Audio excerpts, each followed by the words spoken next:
below the ocean, there is no time, so the mermaids live forever. And it's a bit like going back to childhood, to a time when you couldn't remember what day of the week it was or what time of the day.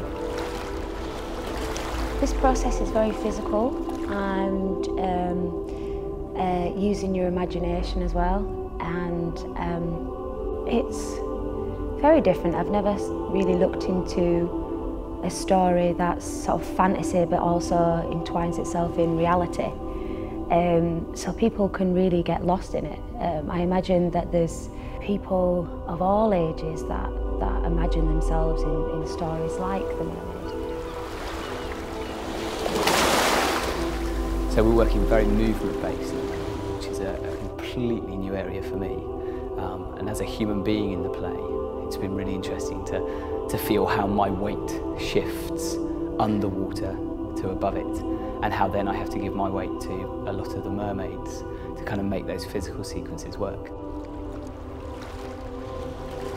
It's an epic coming-of-age story about sexual awakening, about that moment in puberty when suddenly all these strange feelings start to happen. And it takes us on a real journey from a place of relative safety of childhood into a world that's much more complicated and confusing. And then hopefully out the other side of that. I won't say too much about the ending because you have to come and find out.